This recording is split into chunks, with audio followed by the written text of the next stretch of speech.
Another day, another episode of Get a Better Broadcast, Podcast and Voiceover Voice with me, Peter Stewart. Tweeter Stewart on Twitter, TWWTERSTEWART. Bit of a sidebar today. We kind of mentioned this yesterday about pop screens or pop filters.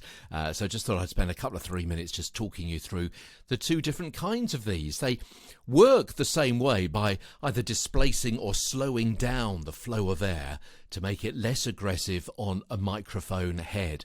So that flow of air could be from Mother Nature, so outside, maybe in a stadium or in wild weather conditions if you're an on-the-scene reporter or something like that, or maybe in a studio where you've got the potential popping of plosives from your mouth, those P and B sounds that we mentioned yesterday, and those the plosives, the pops, with Peter Piper picked a peck of pickled pepper, and so on.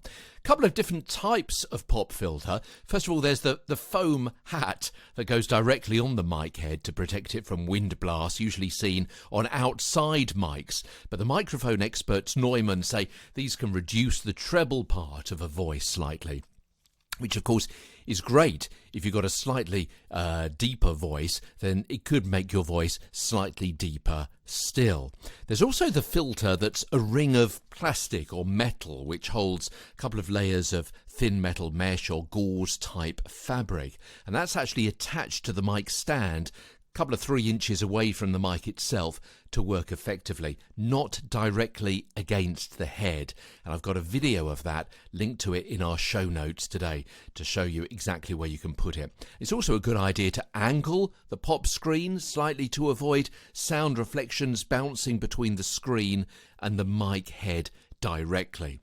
Now, for a similar reason, large pop screens are better than smaller ones because the ring that holds the fabric may introduce sound reflections too. So the larger the pop screen, the further away the outer ring is actually from the microphone. Now, these screens are much more effective against pop noises from plosives than foam shields, and they affect the sound far less, although they can be a little bit intrusive because they're larger than the mic head, and you may not be able to read a script as easy or simply feel that it's getting in the way of you connecting with the microphone. So bear those in mind. Are you going to be using a foam one, or are you going to be using one of those ring gauze type filters instead? Different case studies, different reasons for why you may use both of those.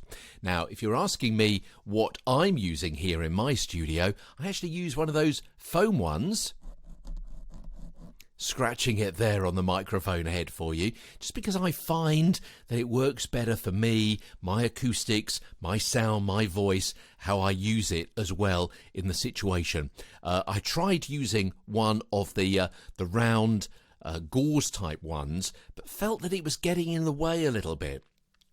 Meant that I couldn't see the scripts that I was reading quite as well, had to dodge my head to one side, therefore was going off mic a little bit, and I prefer these. But horses for courses, you pays your money and you takes your choice. Okay, back tomorrow with more. Tomorrow's episode, it's the final of our microphone muck-ups, and we're talking about sibilants on the show tomorrow, as Get a Better Broadcast, Podcast and Voiceover Voice continues. From London, I'm Peter Stewart.